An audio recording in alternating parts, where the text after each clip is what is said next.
Snow fell like white fireflies against the glass towers of Manhattan that night. The streets were half empty, buried beneath the weight of winter and exhaustion. Ava Moore gripped the cardboard tray with both hands, careful not to spill the 2 steaming cups of coffee. Her breath came out in visible clouds as she hurried across the marble lobby of LeClaire Tower, her worn sneakers squeaking against the polished floor. The security guard gave her a sympathetic look. "The night shift again, huh?" he asked. She nodded, offering a tired smile. The elevator doors slid shut behind her, and her reflection stared back from the mirrored walls.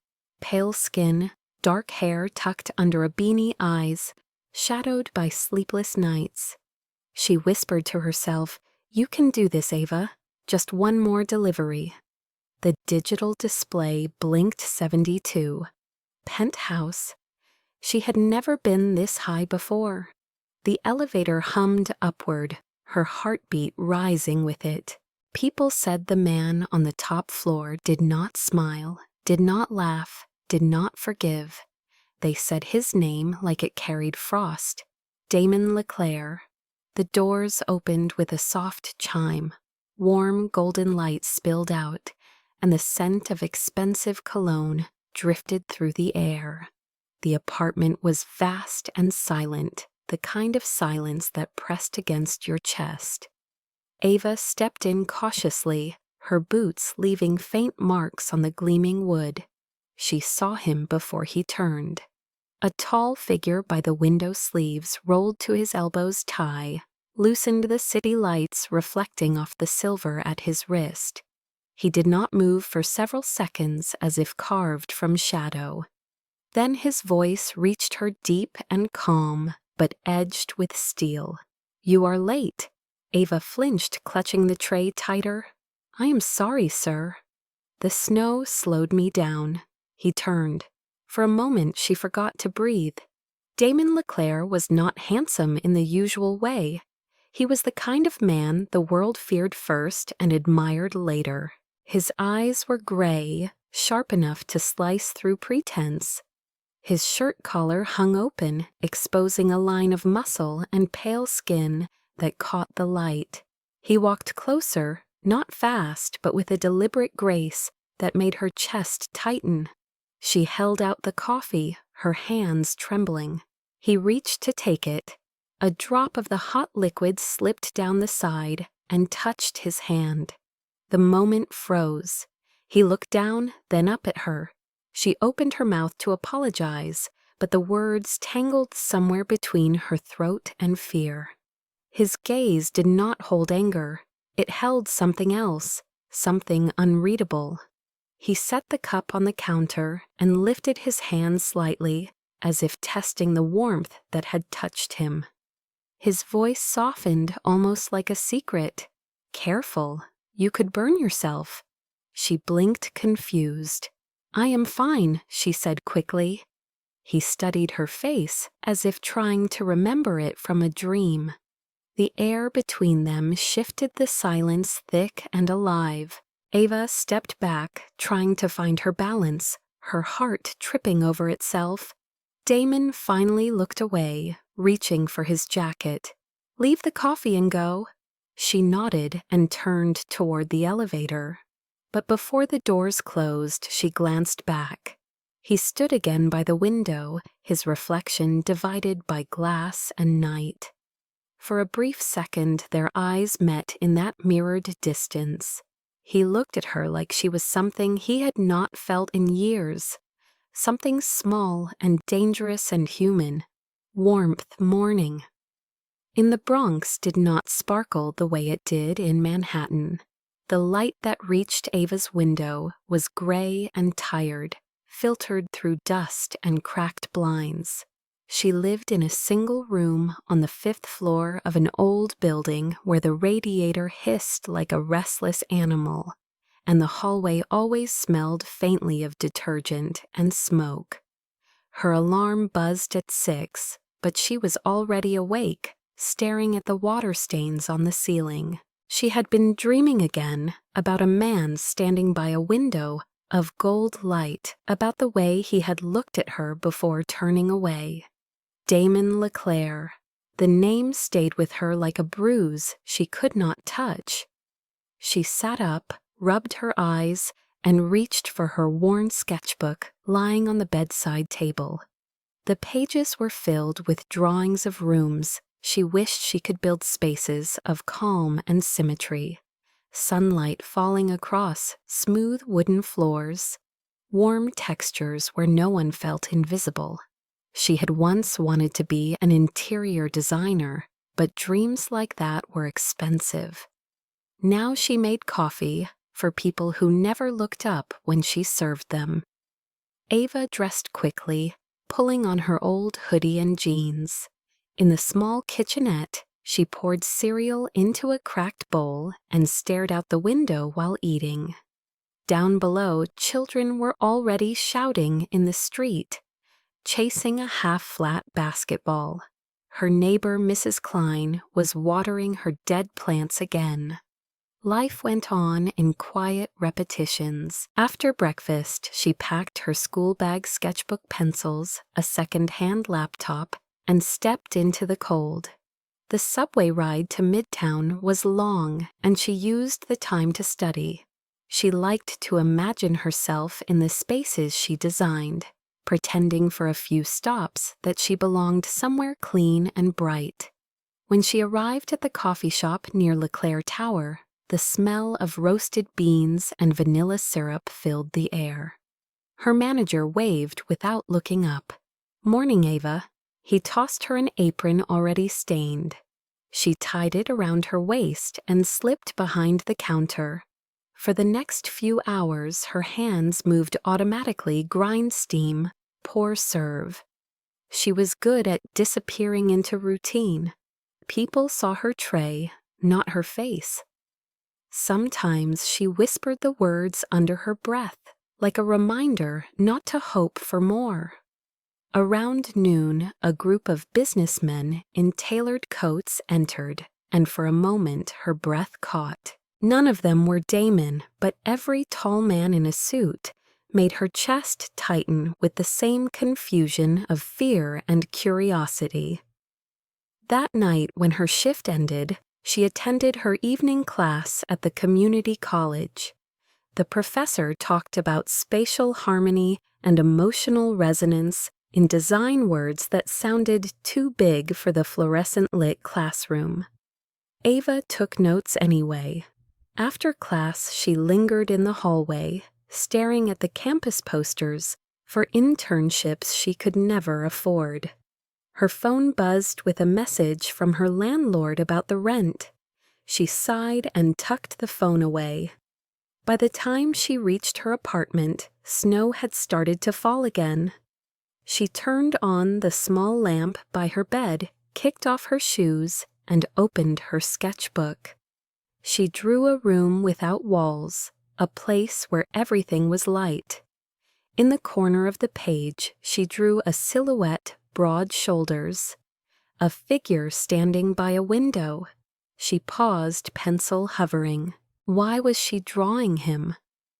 She had met dozens of clients, strangers who barked orders, rich faces that blurred into sameness. But Damon had been different, not because of his wealth, but because when he looked at her, he seemed to see more than her uniform. Yet that thought frightened her. Men like him did not notice girls like her, and even if they did, it never ended well. Ava shut the sketchbook and pressed her palms to her eyes. Her father's voice echoed faintly in memory, gentle, weary saying, she deserved better than this world gave her. He had worked his whole life building towers for other men to live in, and one of those towers had killed him. A faulty beam, they said. An accident, they said. The company paid almost nothing, and no one took responsibility. She was 16 when she buried him. Since then, she had learned to disappear before the world decided she was unimportant. But that night, before she fell asleep, her mind betrayed her. She saw Damon's face again, the gray of his eyes, the quiet command in his voice. "You are late." The memory made her heart stutter. She did not understand why something about him made her want to be seen again. Maybe it was the loneliness she sensed in him, the kind that mirrored her own. Maybe it was danger disguised as warmth. Either way, she knew she should forget him. She told herself that he was a man from a world built on steel and glass, and she was a shadow on its edge. But deep down, where her fears whispered the loudest, she knew something had already shifted. The man who never smiled had looked at her once, and now the girl who learned to disappear could not stop wanting to exist. Damon Leclerc woke before dawn, as he always did, long before the rest of the city remembered to breathe. The world outside his penthouse was still wrapped in snow, Manhattan quiet under a thin blanket of silver. He stood by the window, watching his own reflection shimmer against the skyline. The glass held two versions of him, the man the world saw and the man he could not stand. His reflection looked alive, but inside everything had turned to frost years ago. The air smelled faintly of coffee, and it stirred something in him, a ghost of warmth he could not name. He looked toward the empty counter where two cups had once stood. He had thrown one away after she left, but he remembered the trembling of her hand, the way her eyes had widened when their skin touched. Ava Moore. He did not know why her name had stayed in his head. He had met thousands of people, investors, lawyers, women with perfect smiles, but none of them had looked at him like that. As if she saw something still human beneath the armor he wore. Damon turned away from the window and walked toward his desk. The stack of reports waiting for him glared like accusations. Leclerc Industries was a fortress of power and control, and he ruled it with precision. Efficiency was the only virtue he still believed in. Love, empathy, trust. Those were words that had failed him long ago. His father had taught him that emotion was weakness, and weakness was death. Yet his father's strength had not saved him in the end. Damon remembered the scandal, the trial, the night he stood beside the coffin of a man the world called a monster. The papers had called Damon cold for not shedding a tear. They had no idea that he had run out of tears long before the funeral. He had been 15 when his mother left, 18 when he took over the company, 20 when he stopped believing in mercy. Now he was 34, and the silence of his penthouse was louder than any boardroom applause. When the intercom buzzed, he almost ignored it. "Sir, it's the morning delivery," the voice said. He paused. "Send it up." He told himself it was routine, but when the elevator opened, his chest tightened involuntarily. It was not her. Just another courier, eyes down, voice flat. He took the tray, dismissed the man, and closed the door harder than he meant to. The smell of coffee lingered again. He hated that such a simple thing could unmake his calm. He poured a cup, sat at his desk, and opened his laptop. Spreadsheets filled the screen. Profit margins, project schedules, litigation updates. All neat, all controllable. But his mind refused to settle. It wandered back to a drop of coffee, sliding down his hand, and the sound of a quiet apology. That night had been different. Something had cracked. For the first time in years, he had wanted to feel something other than control. Damon leaned back in his chair and closed his eyes. In his dreams, he was not in the tower. He was 16 again, standing at the construction site with his father listening to the man's booming laugh. He could still smell dust and rain, could still hear his father say, We build for people, not numbers, son.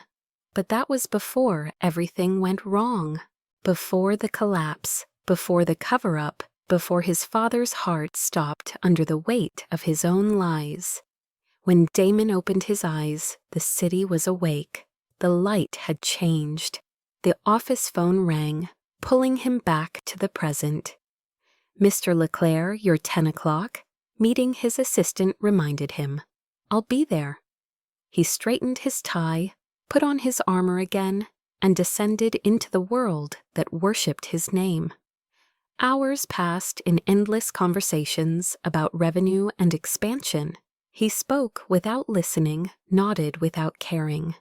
When the meeting ended, one of his executives said, "You know, sir, people call you the man made of stone." Damon smiled faintly. "Stone doesn't break," he said. But when he walked out, he wondered if that was true. Late that night, he returned home. The city glowed below like a sea of dying stars. He poured himself a drink and loosened his collar. The penthouse felt too big again. He turned on the television for noise, but every voice annoyed him. He turned it off and stared at the skyline. Then, without thinking, he spoke aloud. "Do you ever wonder what it feels like to stop pretending?" His voice echoed off the marble.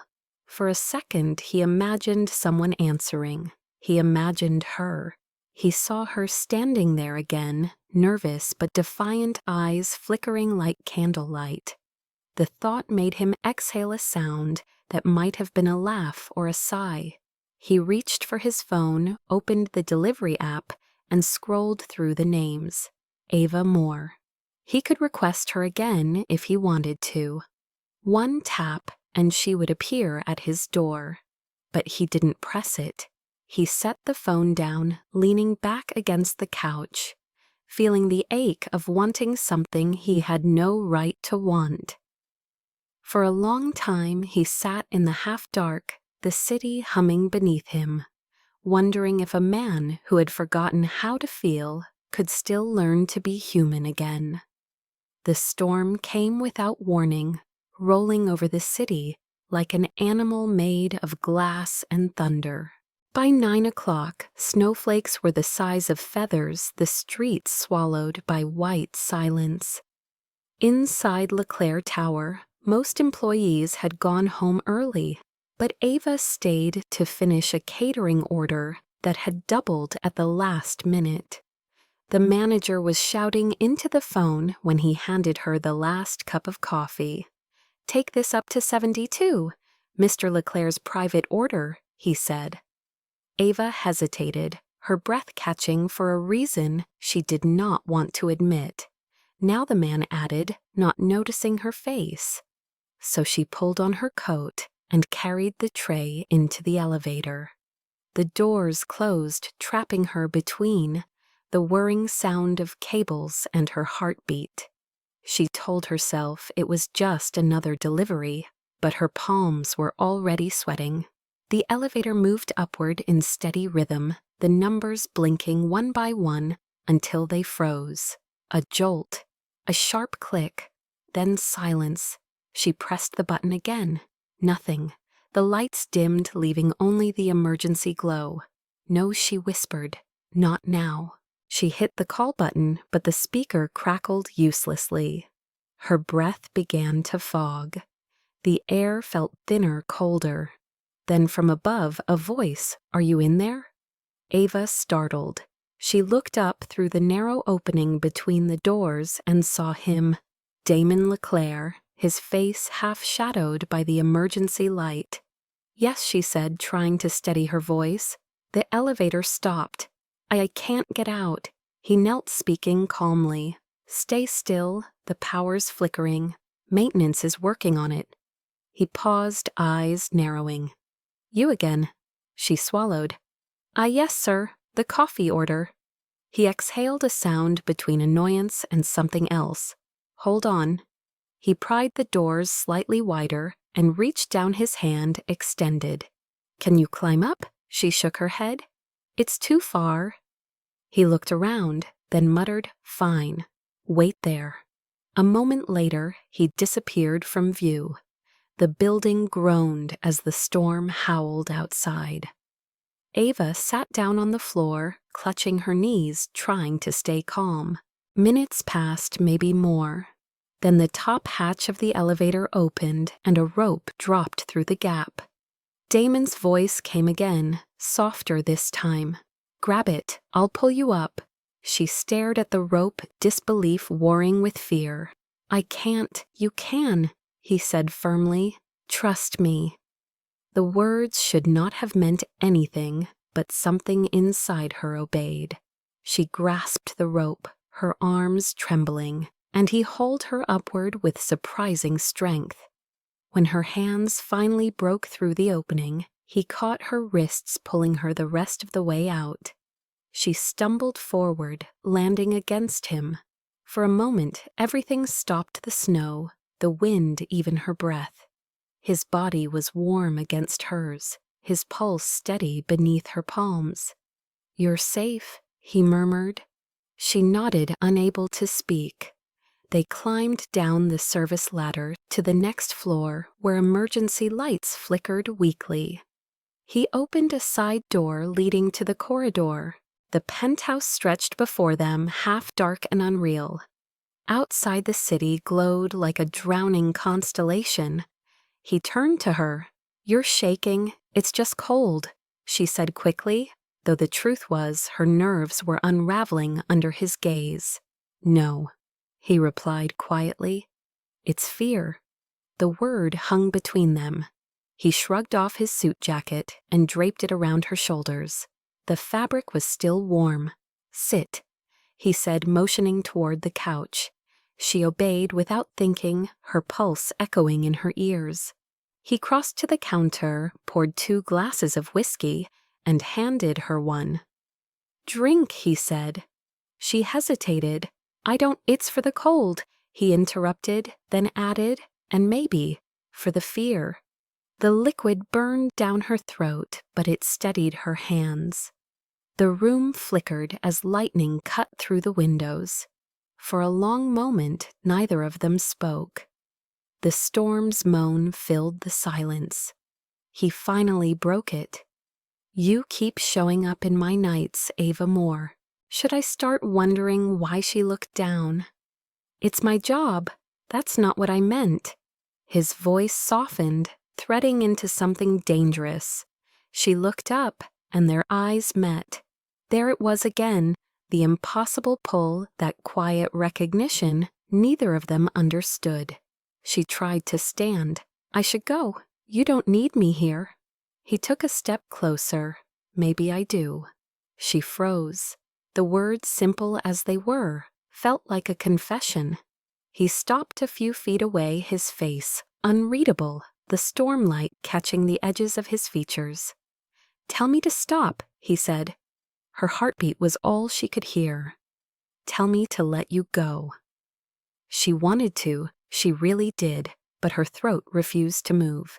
He closed the distance, slowly, giving her every chance to pull away. When his hand reached her cheek, she flinched, not from disgust, but from recognition. It felt like falling into warmth after years of frost. He leaned in, and for the first time she did not hide. The kiss began as hesitation, then deepened into something neither of them expected. The room disappeared, replaced by the sound of breath, and heartbeat by the taste of salt and snow. When they broke apart, she whispered, "This is wrong." He touched his forehead to hers, then let it be wrong. Outside, thunder rumbled like approval. He took her hand and led her to the couch, the firelight flickering across his face. Everything slowed, his fingers brushing her jaw, her pulse chasing his. There was no rush, no demand, just the strange honesty of 2 people who had forgotten how to be touched. When he whispered her name, she felt her defenses collapse. She did not tell him it was her first time. She did not tell him she had never let anyone close enough to matter. She only closed her eyes and let the moment take her apart. The night stretched endlessly, a blur of warmth and trembling fear and surrender. The storm outside roared, but inside time stopped. When it was over, they lay in silence, the sound of the wind softening to a sigh. She felt his heartbeat against her back, steady and human. He brushed a strand of hair from her neck and said barely above a whisper, "You make me remember." Remember what she asked, that I'm alive. She turned to look at him, but his eyes were already closed, as if the words had taken the last of his strength. She watched him until dawn began to lift the sky. For the first time in years, Ava Moore felt both terrified and whole. The girl who had learned to disappear had finally been seen. The first light of dawn slipped through the tall glass windows of the penthouse, pale and cold, after a night that had burned too bright. The snow outside had stopped falling, leaving the world washed clean and quiet, as if even the city was holding its breath.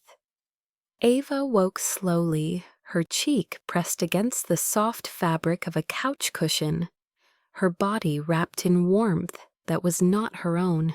For a moment, she did not remember where she was. The silence felt too heavy, the air too still. Then memory returned in flashes, the storm, the kiss, the way he had looked at her, as if she was something he had never dared to touch before. She turned her head and saw him sitting near the window shirt, unbuttoned, a glass of whiskey half empty beside him. Damon LeClaire was staring out at the skyline, the glow of sunrise, cutting across his face in quiet gold. He looked calm, but something about his posture, his stillness, the way his hand gripped the glass too tightly, made her chest tighten. She sat up, pulling the blanket around herself. Her heart thudded painfully.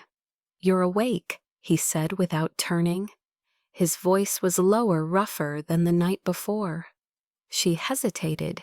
Yes, her throat was dry. He turned his head slightly, his eyes meeting hers.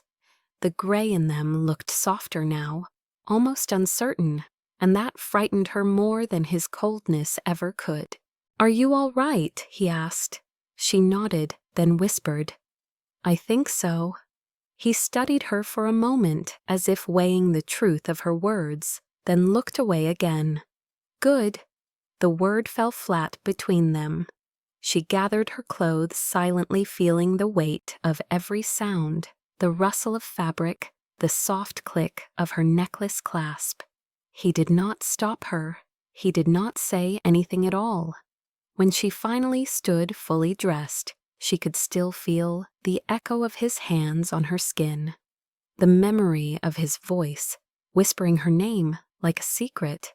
She wanted to say something, thank you, goodbye, anything, but nothing seemed right. Instead, she looked at him one last time. "I should go," she said.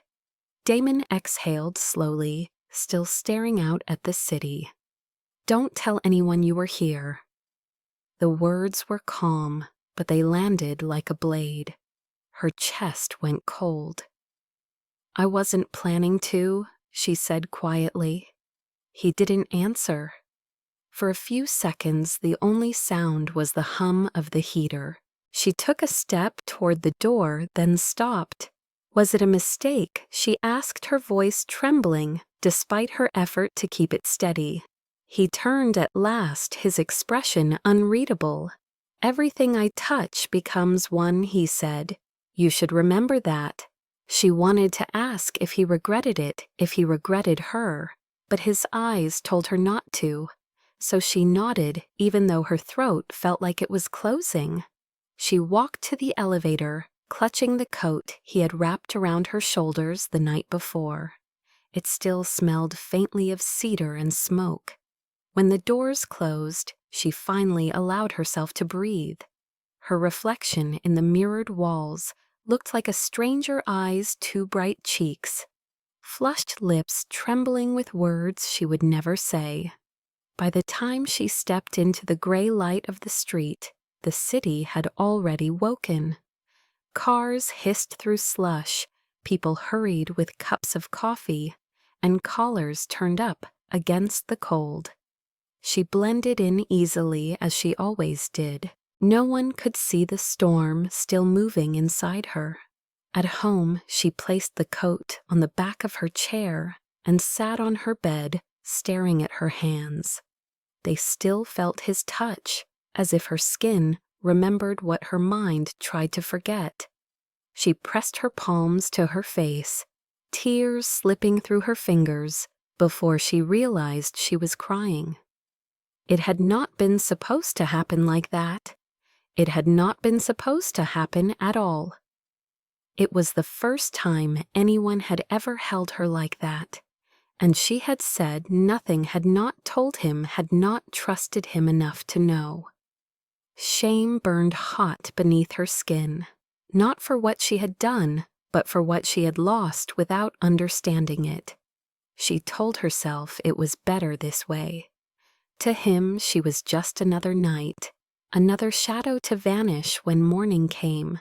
She repeated the lie until it sounded almost true. Still, when she tried to sleep, she saw him again, his face in the dark, the way his voice had softened when he said her name. She remembered his hands gentle where she had expected roughness, and the way his breath had trembled, as if he too was afraid of breaking something. It would have been easier if he had been cruel, but he hadn't been. That made it worse.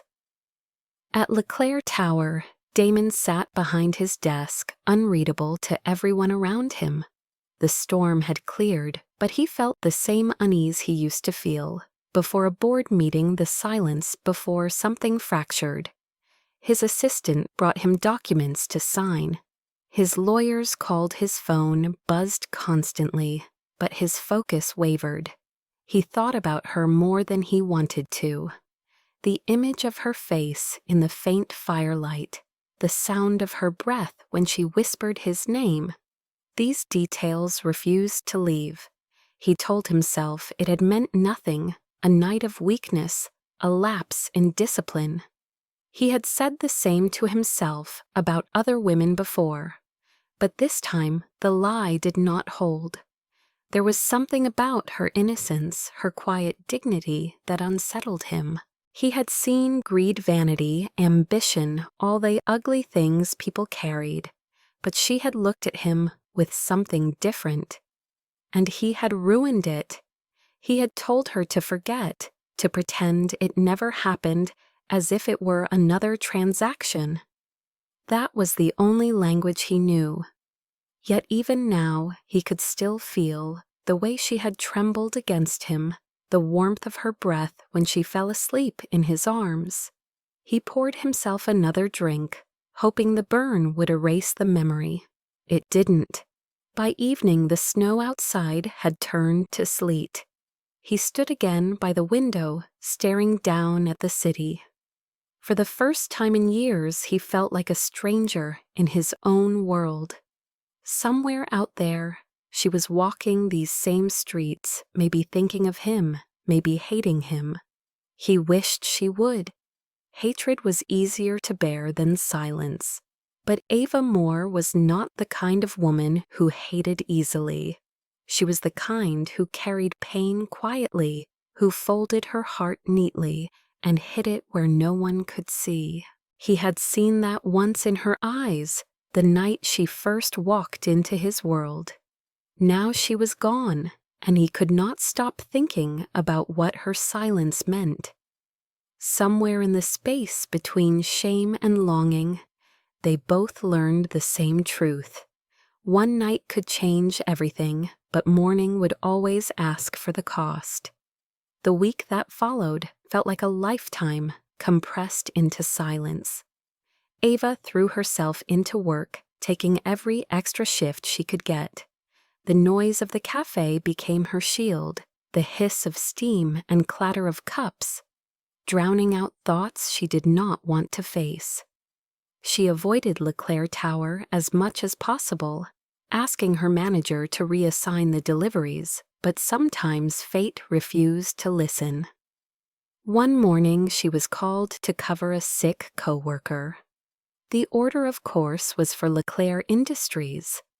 Her pulse quickened as she walked through the revolving doors, pretending her hands weren't trembling under the weight of the tray. The receptionist greeted her politely, unaware that her heart was thudding like an alarm.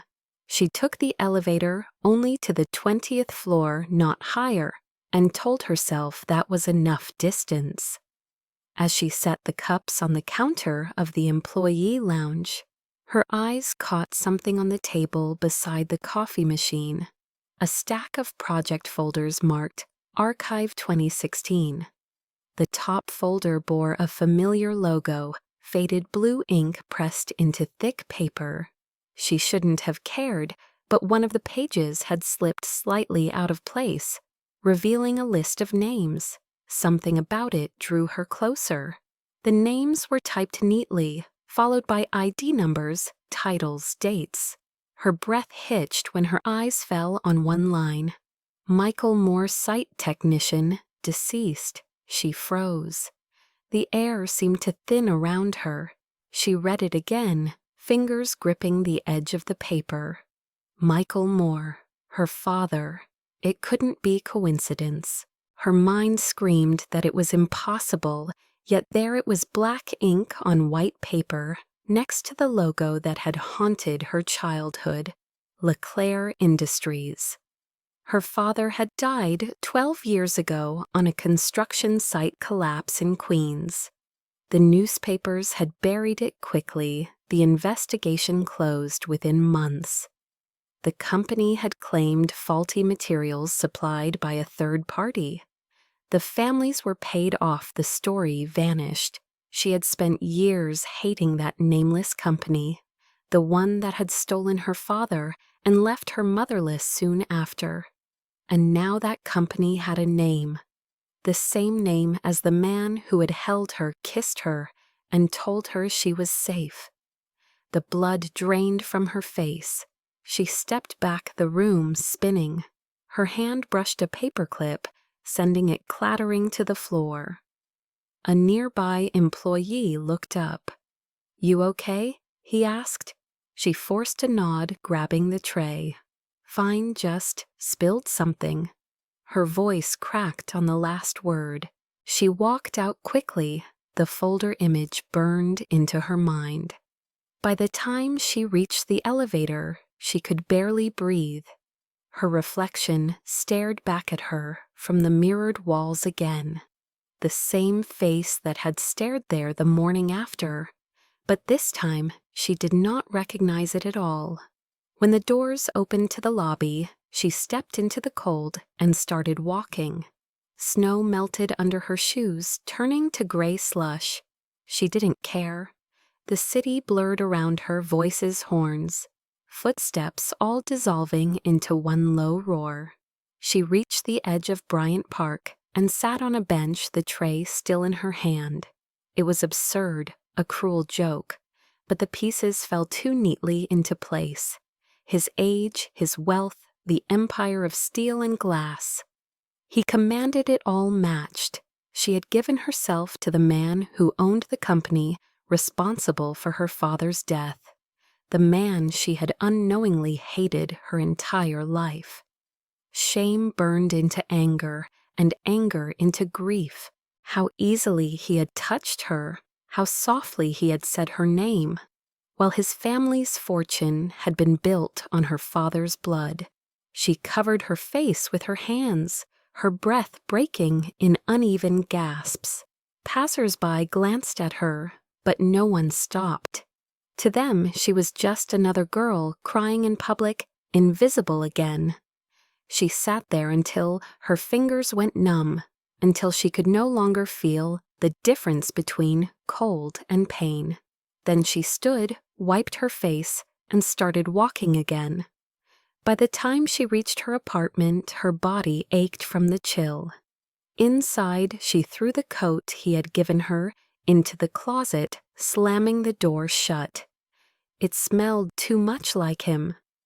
She pulled out her old sketchbook, flipping through the pages, filled with dreams of rooms and light, and stopped on one she had drawn after that night. A man by a window, gold light across his shoulders. She ripped the page out and tore it in half, then again, until the pieces covered the floor like snow.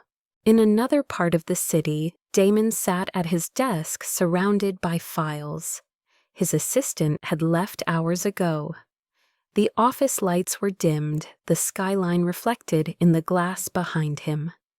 He was reviewing the same archive project, eyes scanning through safety reports, damage claims settlements. It was routine work, the kind that numbed the mind, but tonight his focus faltered. He caught the name Moore several times without noticing the word, blending into the noise of data. Only when he reached a folder marked Claims Closed did something make him pause. There was a handwritten note at the top, dated a decade earlier, signed by his father. Incident resolved. Do not reopen. Damon frowned, flipping through the attached pages. Photos of twisted metal, a collapsed beam casualty counts. 10 dead. He rubbed his temples. The memory tugged at something faint and unpleasant. That year he had just started at the company. He had seen headlines about the collapse, but his father had dismissed them. Tragic but handled, he had said. Damon had never asked again.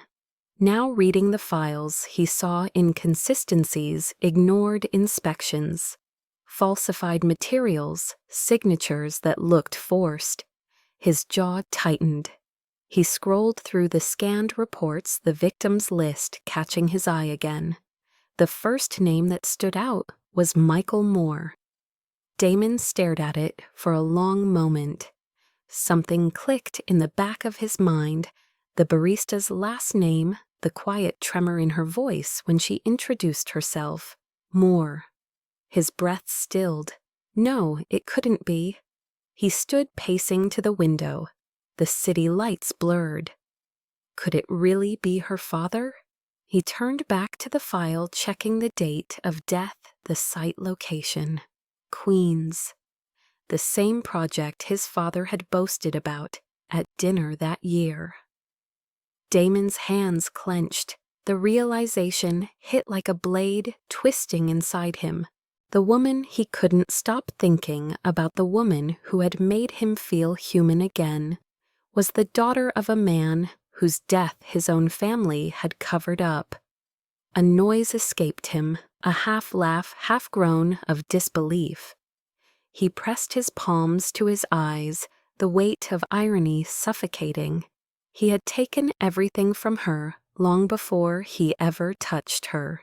He reached for the phone, wanting to call her to say something, anything but what could he possibly say?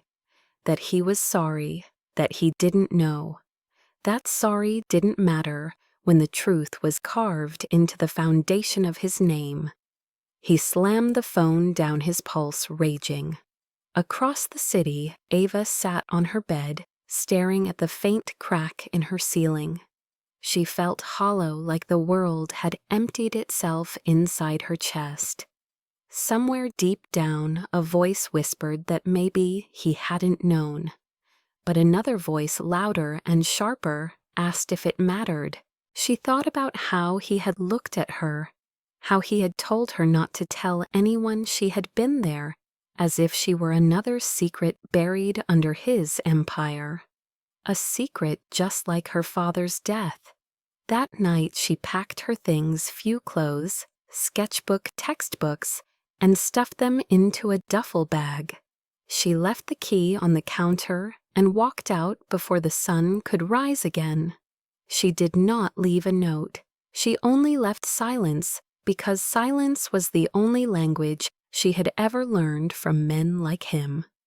Days turned into weeks, and Damon could no longer measure time in meetings or profits. Every hour felt the same, an echo chamber of memory and regret. The city outside his windows kept moving, but he remained still, trapped inside the fortress of glass he had built to protect himself from the world and from the truth. Ava Moore was gone.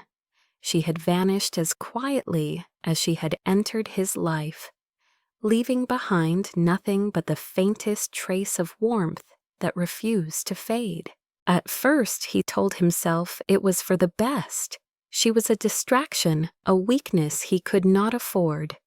But each night when he returned to the penthouse and saw the empty couch where she had once slept, the silence grew heavier. He poured drink after drink, hoping the burn would erase her face, her voice, her trembling hands. It didn't. She haunted him in everything: the smell of coffee, the echo of footsteps in the elevator, the way the snow fell outside his windows. He had tried calling her once, then again, but each time the line went to voicemail. The last message he left was a whisper. "I didn't know. If you're hearing this, I didn't know." After that, he stopped trying. But the guilt kept growing, clawing through the calm facade he showed the world. One night, unable to bear the walls any longer, Damon went to the company archives. He stayed there alone, pulling files from dusty shelves until his fingers were black with ink. The truth was worse than he feared. His father had known the building was unsafe, had ordered the inspections falsified to meet deadlines. The deaths had been quietly compensated, the families silenced. The name Michael Moore appeared again and again in the correspondence, one of the workers who had reported the cracks before the collapse. A line in the margins, written in his father's hand, read, "Dismiss this man. He's becoming troublesome." Damon felt something inside him fracture. He sank into the chair, the papers trembling in his hands. His father had always said that strength meant never apologizing. But what did it mean now when the only thing left was shame? He closed the file and stared at the city beyond the glass. For the first time in his life, he felt unworthy of the empire that bore his name. The next morning, he canceled his meetings and disappeared from the office without explanation. His assistant called after him, but he ignored it. He drove for hours through the city, ending up in places he hadn't seen since his youth: the docks, the construction yards, the narrow streets where workers drank cheap coffee and talked about survival. He thought of her father, a man who had probably stood in one of these same places, dreaming of a better life for his daughter. And he thought of Ava somewhere out there, maybe still looking, at the skyline that had taken everything from her.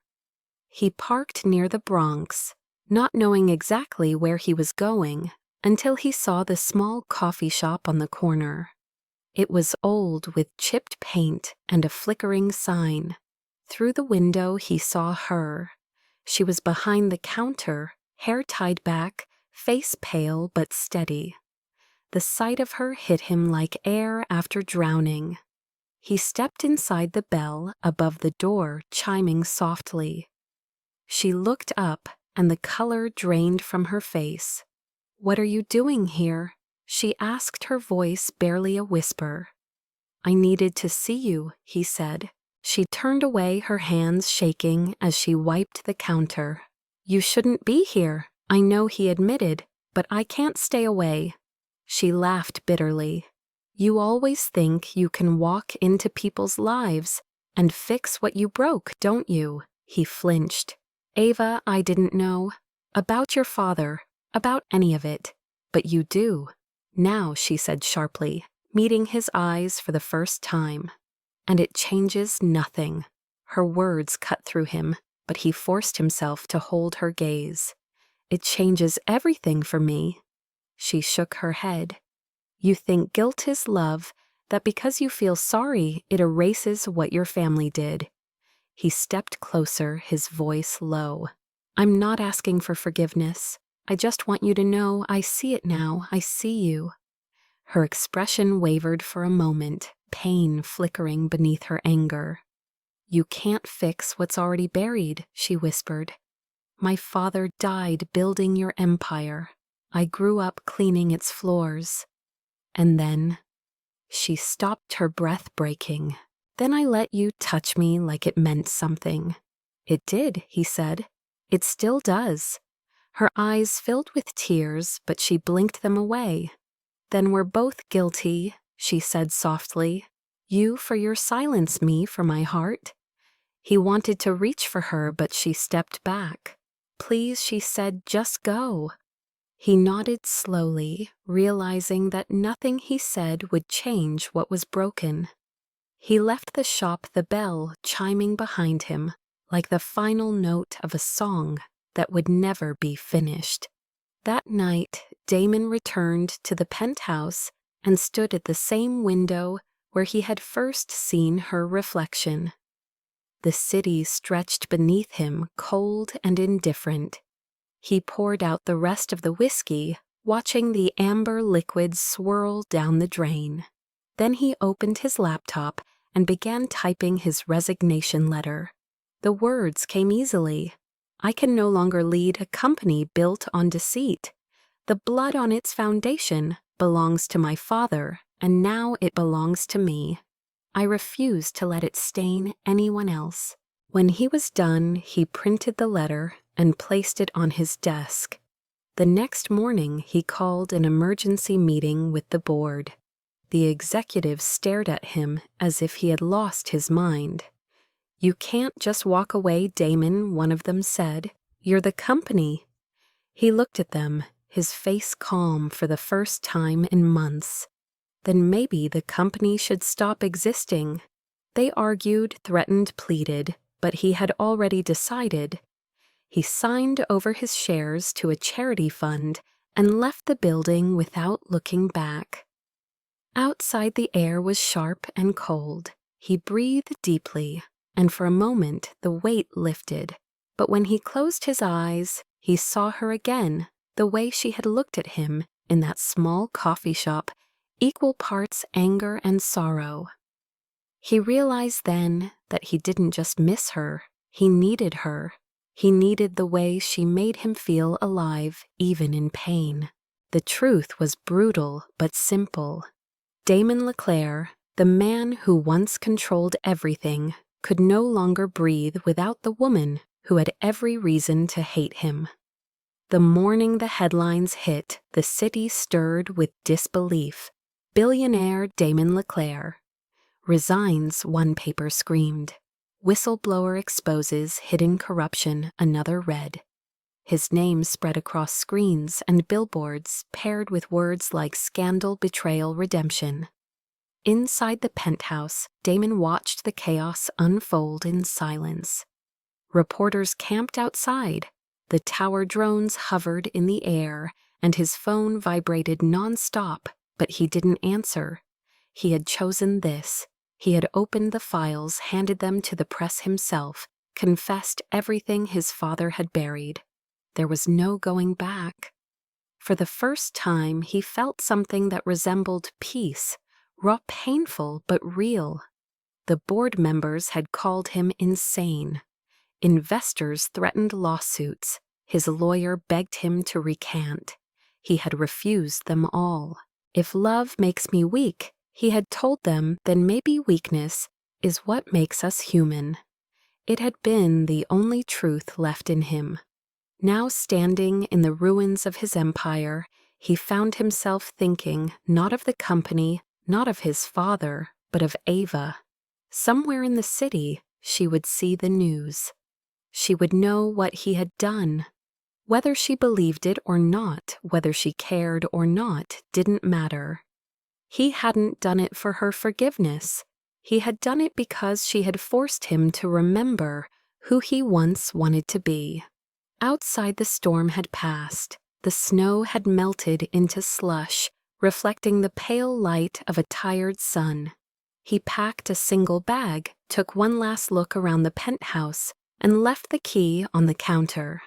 The elevator ride down was long, quiet final. When the doors opened, reporters swarmed him. "Mr. Leclerc, are the accusations true? Did your father authorize the cover-up? What happens to the company now?" He didn't answer. Cameras flashed, questions collided, but he moved through them like a shadow. When he reached the street, the cold air bit his skin. He kept walking. Behind him, the tower he had once ruled loomed like a monument to everything he had lost. The following days blurred into noise. His bank accounts were frozen during the investigation. He sold the penthouse and gave the proceeds to the victims' families. He met with them quietly, without cameras, without guards. Some refused to see him. Others screamed at him, cursed him, spat in his face. He accepted all of it. He had no defense.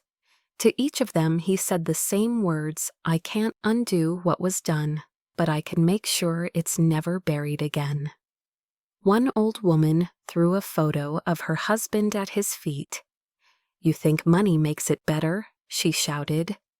Damon looked down at the photo, a smiling man in a construction helmet, dust on his face. He shook his head. "No," he said softly. "Money is what made it worse." The woman stared at him for a long moment, then turned and walked away, leaving the picture on the ground. He picked it up and slipped it into his pocket. That night he slept in a small motel on the outskirts of the city. The walls were thin, the sheets rough, but the air felt honest.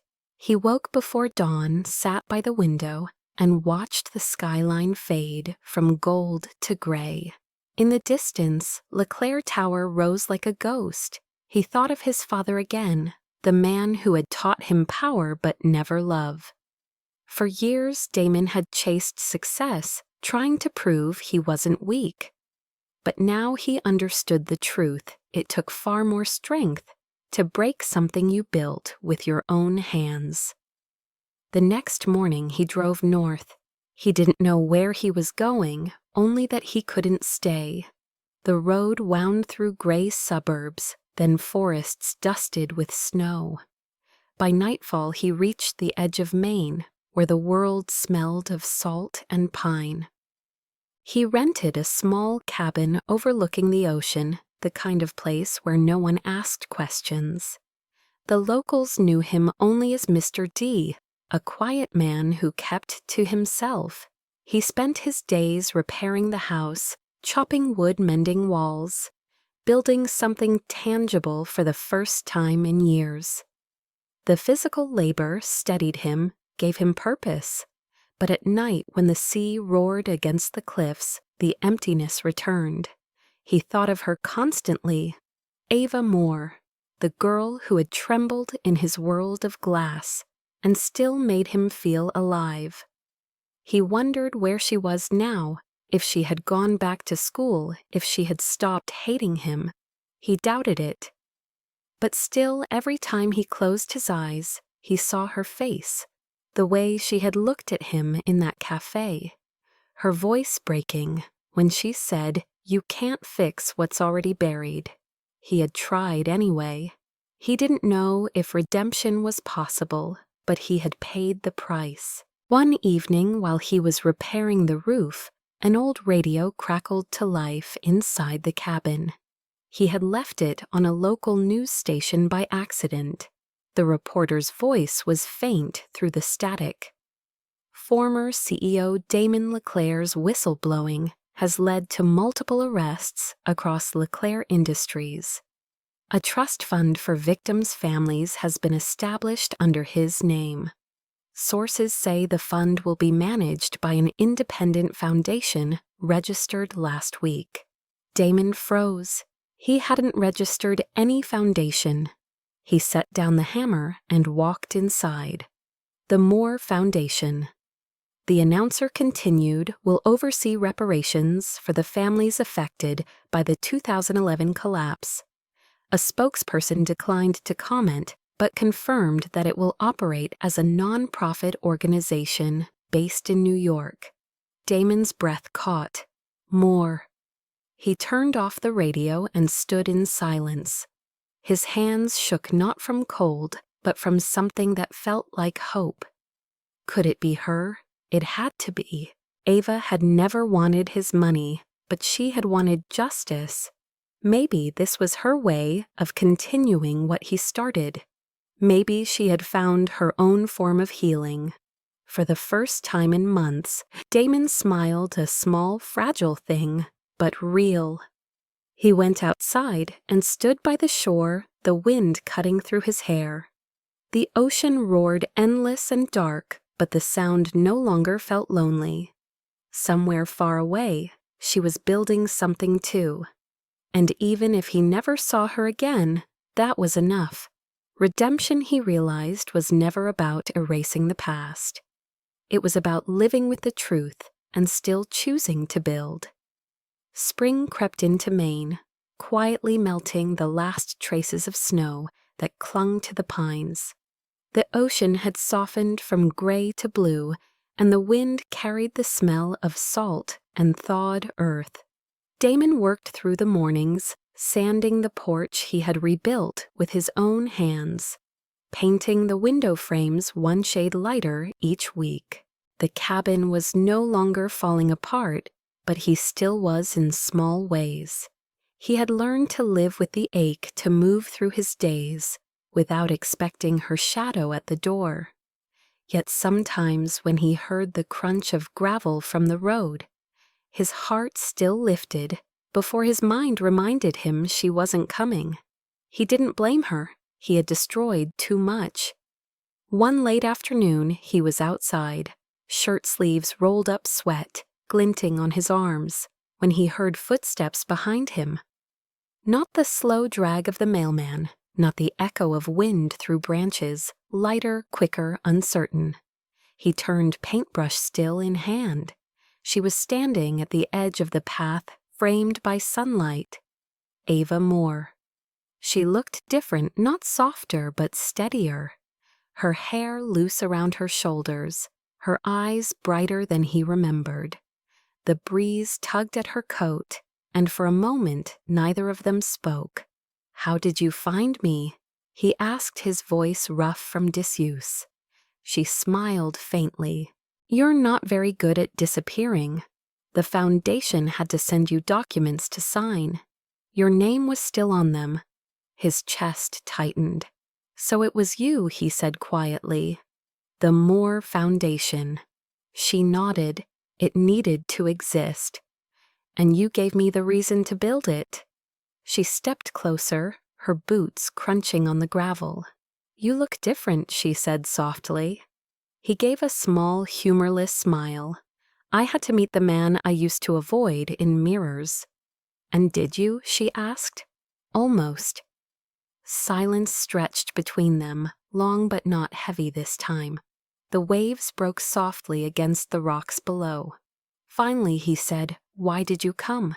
She hesitated, then answered honestly, "Because I wanted to see if what I felt that night was real, or just the part of me that wanted to save something broken."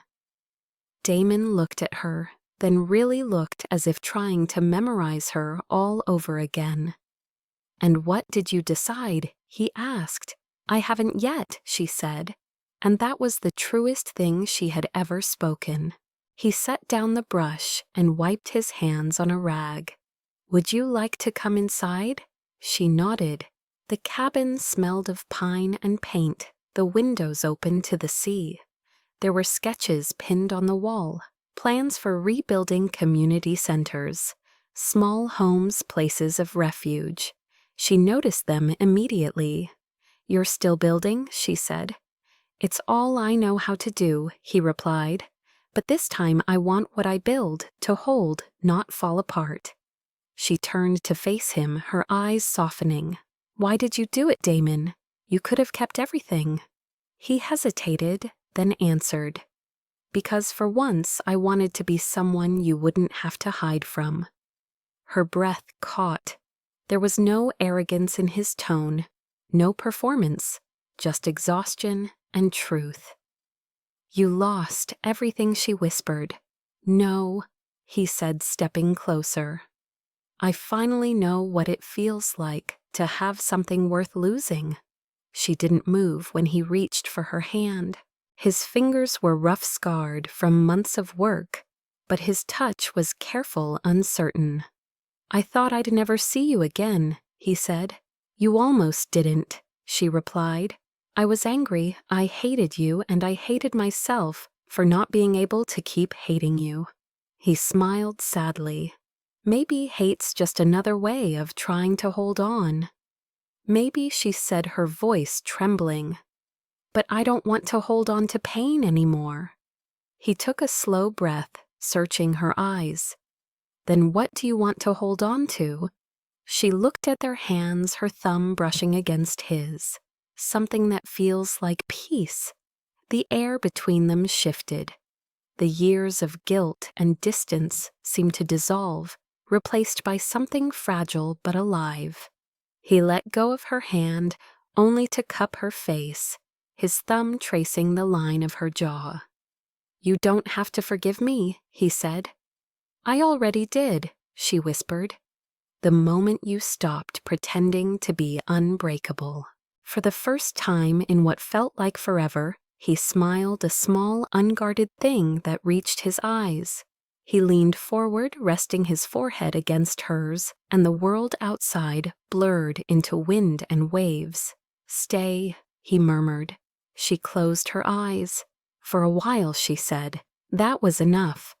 As the sun began to sink, they stood together on the porch, the ocean glowing gold in the distance. He handed her a mug of coffee, still the way she liked it, 2 sugars, no cream. She laughed softly. "You remembered, I never forgot," he said. They drank in silence, watching the horizon. There was no grand declaration, no cinematic promise, just 2 people who had broken and somehow found their way back to the same shore. He looked at her, and for the first time the ache in his chest eased. Redemption had not restored his empire or erased the past, but it had given him this one quiet evening. One woman, one chance to start again. A year later, the sea outside their cabin shimmered with early summer light. The air carried the sound of hammers and laughter children, chasing each other across the new foundation of what would soon become a shelter. The sign out front read, "The Moore House." Damon stood near the entrance, watching as Ava knelt beside a little girl, helping her plant flowers along the path. Her hair glowed in the sunlight, and her smile was the quiet kind that came from peace, not perfection. When the girl hugged her, Ava laughed softly, a sound Damon still wasn't used to hearing without pain curling behind it. He turned his gaze to the sign again. The letters weren't carved in gold or stone, just simple wood painted white. It was enough. He had wanted to name the building after his father once, to redeem the legacy that had ruined so many lives. But Ava had stopped him. It should carry the name of someone who lost everything and still learned to build again, she'd said. So he chose hers. The Moore House would open its doors next week, a refuge for workers' families who had been left behind, a place to heal and rebuild. The Foundation's programs had already expanded across 3 cities. The world still whispered about the scandal that started it all, but the noise no longer mattered. Damon LeClaire had learned to live in quiet. As the workers packed up their tools for the day, Ava walked toward him, brushing dirt from her hands. "You should rest," she said. "You've been here since sunrise." He smiled faintly. "I like seeing it come together. You've rebuilt enough walls to last a lifetime," she teased. Maybe it's time to stop hiding behind them. He chuckled softly, the sound low and warm. Maybe I just wanted to make sure this one stays standing. She looked at him for a moment, her expression softening. It will, she said, because it wasn't built on lies this time. They stood side by side, watching the children play. The scent of pine and salt mixing in the wind. After a long silence, he said quietly, "You never told me you were a virgin." She glanced up, startled for a second, then smiled. "You never asked." He turned to her, eyes glinting with something tender, almost boyish. "I didn't have to," he said. "I knew." She shook her head, laughing under her breath. "You always think you know everything." "Only the things worth remembering," he replied. The sun dipped lower, casting gold across the field. Ava leaned into him, resting her head against his shoulder. He wrapped an arm around her, holding her close without needing to say anything more. The world they had come, from the one of power, guilt, and silence, felt far away now, like another lifetime. Here in the salt air and the sound of children's laughter, they had found something gentler than forgiveness. They had found belonging. A small boy ran up to them, holding a hammer too big for his hand. "Mr. D, can I help tomorrow?" Damon crouched to meet his eyes. "Of course," he said, "but only if you promise to listen to Miss Ava." The boy nodded solemnly and ran off again. Ava smiled at him. "You're getting good at this." "At what?" "At being human," she said. He laughed softly, eyes crinkling at the corners. It took the right teacher. The breeze shifted, carrying the sound of waves against the rocks below. For a moment the world stood still, the two of them framed by sunlight, the house behind them alive with promise. Damon looked at her, really looked, as if trying to memorize the quiet peace on her face. "Do you ever think about what it cost us to get here?" he asked. She nodded. "Every day, but I also think about what it gave us." "And what's that, a second chance?" she said. "And a place where no one has to disappear to be seen." He reached for her hand, fingers intertwining. "Then it was worth it," he murmured. She nodded again, her thumb brushing over his. The horizon glowed pink and gold as the first lights of the house flickered on behind them. Damon turned toward it, his voice barely a whisper. Sometimes the roughest men carry the softest hearts, and the smallest lies hide the truest love. Ava looked up at him, her eyes shining in the fading light. "Then I guess we finally told the truth." The ocean answered for them, endless and forgiving, as dusk settled over the Moore house. And for once, neither of them felt the need to run from who they had become. If this story touched something quiet inside, you stay a little longer with me. Because maybe, somewhere in you, there's also a piece of Ava, the part that learns to hide, to stay small, to survive in silence. And maybe there's a shadow of Damon, too, the part that wants to feel again, but doesn't know how to without breaking everything first. Love in its truest form isn't about perfection. It's about standing in the wreckage and choosing to build anyway. It's about finding the courage to tell the truth, even when the truth ruins what you thought you wanted. Ava thought her heart was too small for forgiveness, and Damon thought his soul was too stained for redemption. But when two people stop running from their pain long enough to see each other, even the ruins can bloom again. And maybe that's what we're all looking for, a place where our brokenness doesn't disqualify us, but finally makes us real. If you've ever loved someone who made you both weak and alive, if you've ever wanted to be seen, not for what you do, but for who you are, then this story was always about you. Maybe you've been the one holding on to a secret out of fear that it might destroy something fragile. Maybe you've stood at a window, like Damon staring at a city that didn't care if you existed. Or maybe like Ava, you've been building a quiet life, waiting for the day when someone finally looks at you and says, "I see you." And if that hasn't happened yet, let this story remind you it will. Sometimes it takes losing everything to learn what truly matters. Sometimes redemption doesn't come wrapped in grand gestures, but in simple moments, a cup of coffee offered a second chance, given a name painted on a house built from the truth. If this story found you at the right time, don't let it go. Tell someone what it made you feel. Share it with a friend who's still healing or someone who's forgotten what it's like to believe in second chances. Because the world is still full of people like Ava and Damon, lost tired learning how to breathe again. And maybe you're one of them.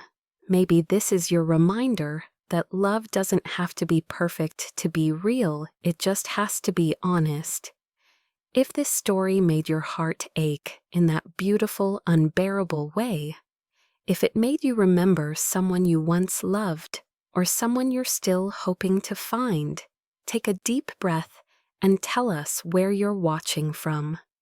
Let your words join the thousands of others who came here looking for a piece of themselves. And if you believe, like Ava did, that even the roughest hearts can learn to love again, then write one word in the comments, hope. Because sometimes that's all it takes to start again.